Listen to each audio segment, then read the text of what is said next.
Kenapa? Karena saya orang Cina, saya tahu persis. Maka saya bilang sama orang-orang, kenapa sekarang saya memperjuangkan tegaknya Islam?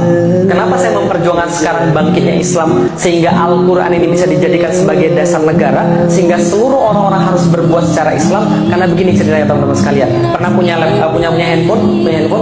Kalau handphone kita dicabut salah satu kapasitornya, kira-kira gimana? Rusak. Coba bayangin ya, handphone dicabut satu kapasitor aja rusak. Padahal itu kan sistem. Apalagi diterapin cuma satu kapasitor doang. Bukan handphone namanya, Islam itu sistem. Dicabut satu, rusak semua. Jadi kalau mau diterapkan, terapkan lengkap. Kalau diambil satu, rusak semua. Contoh, Allah katakan, ya ayyuhalladzina amanu udkhulu fisilmi kafah. Masuk Islam secara kafah, supaya Islam itu lengkap. Gitu kan ya. Ketika Islam lengkap, baru kelihatan kebaikan-kebaikannya. Ketika sudah kelihatan kebaikan-kebaikannya, wa ra'aitan nasa yadkhuluna fi dinillahi afwaja. Ketika Islam sudah diterapkan secara lengkap, Allah turunkan kemenangan, baru engkau melihat manusia berbondong-bondong masuk Islam. Karena kebanyakan manusia memang lihatnya pakai mata. Berarti dia lihat siapa yang paling kaya, yang paling banyak.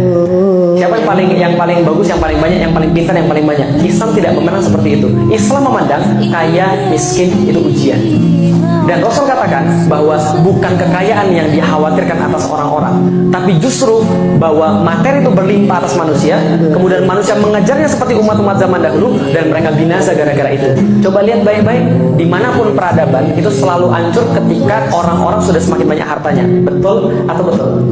Emang Islam nggak pernah sampai kondisi ketika semuanya kaya? Pernah. Itu kondisi ketika di Irak, ketika semuanya kaya, ketika ditimpa serangan dari Tartar, sampai dikatakan di situ orang-orang di situ terlalu gendut untuk lari, sehingga dia nggak mau lari. Bahkan ketika orang-orang Tartar bilang, kamu tunggu di sini ya, pedang saya patah, saya mau pengambil pedang yang baru, dia tetap tunggu di situ supaya dibunuh. Itu orang-orang Muslim saking kayanya. Kalau teorinya Ibnu Khaldun itu pendulum awalnya nol, bergerak sampai titik puncak, kemudian balik lagi. Nah, titik puncak itu apa? Ya ketika kenyamanan sudah semakin besar. Tapi bukan saya bilang berarti orang-orang kaya nggak boleh. Boleh. Tapi pertanyaan kedua, kebahagiaan terletak pada kekayaan atau bukan? Oke, pertanyaan sederhana. Pernah ke Meksiko? Yang maling di situ orang mana? Orang kaya. Pakai salib juga, segede-gede kingkong, pergi ke gereja juga, bunuh orang juga orang-orang Katolik semua. Berarti tidak pengaruh tentang banyak atau dikitnya. Maka kebenaran itu tidak terpengaruh banyak atau dikit, tapi terpengaruh adalah kebenaran itu sendiri. Bukan berarti banyak lantas benar, berarti kemudian dikit lantas salah. Belum tentu begitu. Maka cara berpikir kayak gini harus kemudian diolah lagi. Tapi kalau kemudian dia katakan tetap aja dia tetap mau masuk dalam agama Kristen karena orang Kristen lebih kaya, berarti begitulah cara berpikir yang harus kita ganti tadi. Masuk lagi pembahasan 3 pertanyaan tadi. Kamu ini dari mana dan mau kemana dan mau apa? Apakah benar tujuan kita adalah duit? Kalau tujuan kita adalah duit, bisa jadi besok-besok bermasalah. Nah, kenapa? Pertanyaan sederhana. Orang lebih kaya lebih bahagia? Belum tentu. Kalau lebih miskin, apalagi? Kaya belum tentu jamin bahagia, miskin belum tentu jamin bahagia. Orang kaya punya rumah seluas lapangan golf. Apakah tidurnya guling-guling sampai selapangan golf? Enggak juga, tetap aja 2 meter kali 1 meter gitu kan ya. Atau 2 meter kali 2 meter. Enggak akan lebih daripada itu. Artinya adalah apa? Yang namanya kekayaan itu sawang sinawang. Tahu sawang sinawang? Ada orang bilang gini, Ustaz enak ya, bisa naik pesawat terus, bisa pergi satu kota ke kota yang lain. Enak ya Ustaz ya, bisa keliling Indonesia. Enak ya Ustaz ya, bisa keluar negeri, bisa keliling dunia. Iya, itu kata lu yang belum pernah naik pesawat, gitu kan ya. Kalau orang sudah naik pesawat, bosan ibu, serius, khawatir.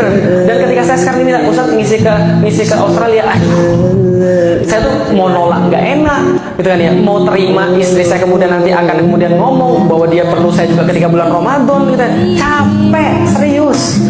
Bisa dipanggil sekalian. Orang yang nggak pernah naik pesawat ngelihat naik pesawat enak. Orang yang nggak pernah punya duit lihat orang yang punya duit enak. Padahal rezeki itu nggak harus ada pada duit. Banyak orang bisa beli makan tapi nggak bisa makan, betul nggak? Makan banyak bisa, makan nikmat dikit. Dikit makan kolesterol, dikit makan asam urat. Mendingan orang miskin apa-apa gak usah pilih, gitu kan ya. Ya enak, tempe tapi enak gitu loh. Dan orang bisa beli kasur tapi nggak bisa beli tidur. Banyak nggak orang-orang yang punya kasur tapi nggak bisa tidur? Banyak. Ada orang yang nggak punya kasur ngempet di mana bisa tidur. Saya nggak minta Anda jadi miskin, enggak, gitu kan ya. Tapi dalam Islam tuh tadi miskin enak, kaya enak, asal punya iman. Orang kaya bilangnya begini, orang miskin bilangnya, alhamdulillah miskin. Nah, kenapa? Masuk surga duluan 500 tahun daripada orang kaya, gitu kan ya. Karena orang kaya belakangan 500 tahun dan dihisapnya lama. Tapi kalau orang kaya, nggak apa-apa, kaya asal fisabilillah. Kata Rasul, siapa yang kaya tapi fisabilillah masuk surganya bersama para syuhada. Karena syuhada itu berperang dengan dua, jiwa dan harta. Bisa dipahami dulu sekalian, nggak ada salahnya. Kaya benar, miskin benar. Nah, pertanyaannya yang Anda cari dalam hidup apa? Ada nggak orang kaya bunuh diri? Banyak. Itu pemilik Hyundai, direktur Hyundai, loncat dari lantai 33. Apa yang menyebabkan dia loncat dari lantai 33? Berarti kaya kan nggak jadi bahagia kan ya? Kalau miskin, apalagi? Ya, yang penting imannya makanya kan ya, bukan duitnya. Nah, ini yang diperkenalkan di dalam Islam, bukan kaya dan bukan miskinnya. Walau lalu